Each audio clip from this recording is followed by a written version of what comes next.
आज की वीडियो में हम लोग डिटेल में डिस्कस करने वाले हैं सूरत स्प्लिट 1907 को।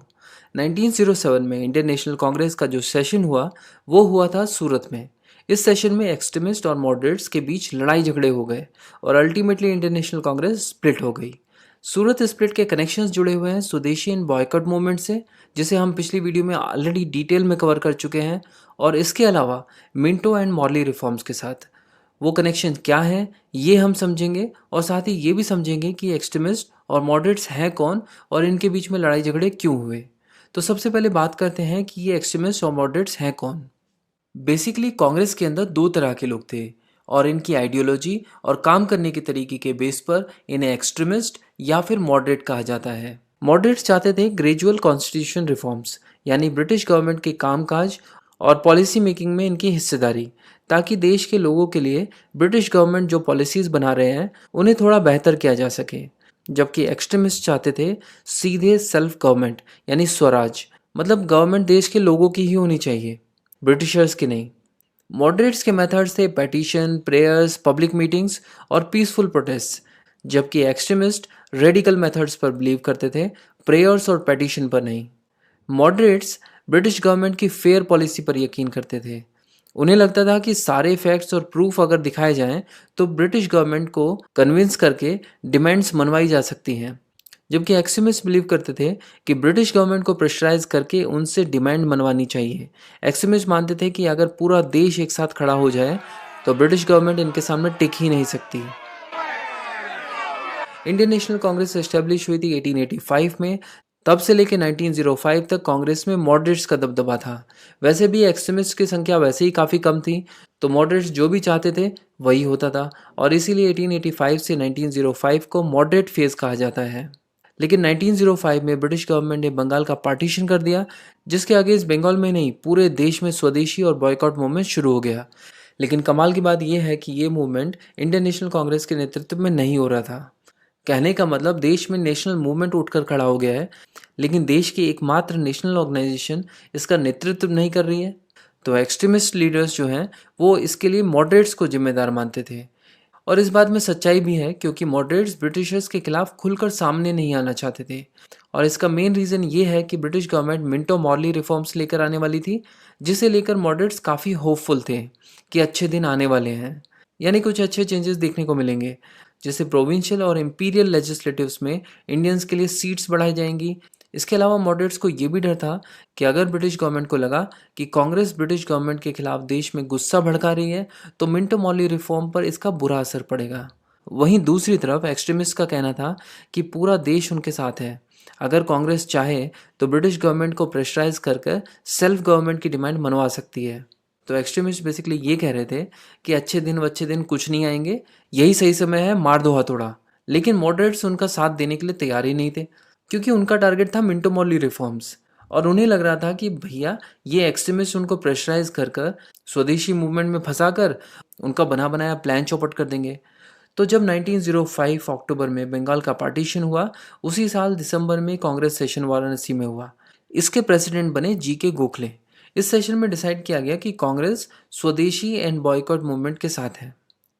तो बेसिकली एक्सट्रीमिस्ट यहाँ पर मॉडरेट्स पर भारी पड़े, और देश में सिचुएशन भी ऐसी थी, अगर कांग्रेस एक चलते हुए मूवमेंट के साथ भी नहीं खड़ी हो पा रही है, नेतृत्व तो छोड़ो, तो लोगों का इन पर सब भरोसा बिल्कुल ही उठ जाएगा।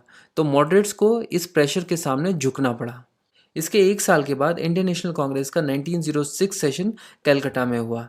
यहाँ पर एक्सट्रीमिस्ट की डिमांड ये थी कि स्वदेशी एंड बॉयकॉट मूवमेंट में कांग्रेस देश को पैसिव रेजिस्टेंस का रास्ता दिखाए। मतलब लोगों को ये कहा जाए कि ब्रिटिश नौकरियां छोड़ दीजिए, ब्रिटिश लॉज को फॉलो करना बंद कर दो, उसको टैक्स देना बंद कर दो, या ब्रिटिश स्कूल्स में जाना बंद कर दो। तो इस तरह की चीज़ों का रास्ता कांग्रेस दिखाए लोगों को। और ये तभी हो सकता था कि जब 1906 कलकत्ता सेशन में प्रेसिडेंट कोई एक्सट्रीमिस्ट लीडर बने। जबकि मॉडरेट्स का मानना ये था कि अगर एक्सट्रीमिस्ट को कंट्रोल में रखना है तो कोई मॉडरेट ही प्रेसिडेंट बनना चाहिए। एक्सट्रीमिस्ट और मॉडरेट्स मानो एक दूसरे के आमने सामने आके खड़े हो गए हों, और यहाँ पे टकरार होने ही वाली थी कि बीच में आ जाते हैं इंडिया के grand old man of India कहे जाने वाले दादा भाई नेहरू। तो इन्होंने यहाँ पर आकर बीच बचाव किया और प्रेसिडेंटशिप एक्सेप्ट की, और इस तरह एक्सट्रीमिस्ट और मॉडरेट्स के बीच का टकराव जो है वो कुछ देर के लिए टल गया, क्योंकि एक्सट्रीमिस्ट और मॉडरेट्स दोनों इनकी बहुत इज्जत करते थे। लेकिन यहाँ पर भी एक्सट्रीमिस्ट मॉडरेट्स पर भारी पड़े। उन्होंने दादा भाई नेहरू से डिक्लेयर करवा दिया कि भैया इंडियन नेशनल कांग्रेस का अब से जो गोल है वो है सेल्फ गवर्नमेंट यानी स्वराज। तो पहली बार ये वाला नारा कांग्रेस के मुंह से निकला कि अब से हमारा गोल भी स्वराज है। तो बेसिकली यहाँ पर भी एक्सट्रीमिस्ट मॉडरेट्स पर भारी पड़े, लेकिन फिर भी मॉडरेट्स और एक्सट्रीमिस्ट के बीच की जो खाई थी वो अब बढ़ती जा रही थी। अब अगला सेशन होने वाला था पुणे में, तो जी के गोखले ने लास्ट मोमेंट पर सेशन की लोकेशन चेंज करवा के सूरत करवा दिया। सूरत में एक्सट्रीमिस्ट लीडर्स ने पहले ही पहुंचकर 2-3 जनसभाएं कर दी। ऐसे माहौल में जब सेशन हुआ तो मॉडरेट्स और एक्सट्रीमिस्ट फिर से आमने सामने थे और इस बार प्रेसिडेंट बनाना चाहते थे एक्सट्रीमिस्ट अपने लीडर लोकमान्य तिलक या फिर लाला लाजपत राय को, जबकि मॉडरेट्स प्रेसिडेंट बनाना चाहते थे अपने लीडर रास बिहारी घोष को।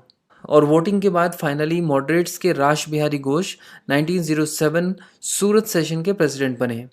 सेशन के दौरान लाला लाजपत राय अपने कुछ पॉइंट्स रखना चाहते थे, लेकिन मदन मोहन मालवीय ने उनको बोलने ही नहीं दिया। इस पर एक्सट्रीमिस्ट भड़क गए, तू मैं शुरू हो गई। इतने पता नहीं कहीं से किसी ने जूता निकाल के फेंक दिया। इसी बीच किसी ने सुरेंद्र नाथ बनर्जी पर भी जूता फेंका और दूसरे मॉडरेट लीडर जैसे फिरोज शाह मेहता पर भी। बस फिर तो यहाँ पे पूरा सीन ही गड़बड़ हो गया, चीज़ें आउट ऑफ कंट्रोल हो गई और फाइनली पुलिस ने आकर मामला कंट्रोल में किया। इस सेशन के बाद मॉडरेट्स ने एक सीक्रेट मीटिंग बुलाई और डिसाइड किया कि अब से extremist leaders Indian national Congress के पार्ट नहीं माने जाएंगे। तो इस तरह एक्सट्रीमिस्ट लीडर्स के लिए कांग्रेस के दरवाजे बंद कर दिए गए। तो भाई इंडियन नेशनल कांग्रेस के 1907 सूरत सेशन में एक्सट्रीमिस्ट और मॉडरेट्स स्प्लिट हो गए। ब्रिटिश गवर्नमेंट को तो जैसे इसी मौके की तलाश थी। 1907 सूरत सेशन के बाद एक्सट्रीमिस्ट लीडर्स को इतना ज़्यादा टॉर्चर किया गया कि कुछ लीडर्स जैसे बिपिन चंद्रपाल और अरबिंदो घोष ने तो पॉलिटिकल करियर से ही संन्यास ले लिया। इसके अलावा लाला लाजपत राय जो है वो देश छोड़कर ब्रिटेन चले गए और वहाँ से फिर अमेरिका, और बाकी सब लीडर्स को भी जेल में भर दिया गया। जेल में भी ब्रिटिश गवर्नमेंट ने उन पर भयंकर टॉर्चर किया। बाल गंगाधर तिलक को मेंडले जेल में 6 सालों के लिए रखा गया। तो अब कांग्रेस में बचे थे सिर्फ मॉडरेट्स। तो अब क्वेश्चन ये है, तो क्या वाकई अब मॉडरेट्स के अच्छे दिन आ चुके थे? जी नहीं, एक्सट्रीमिस्ट और मॉडरेट्स की स्प्लिट से सिर्फ ब्रिटिशर्स को ही फायदा हुआ था।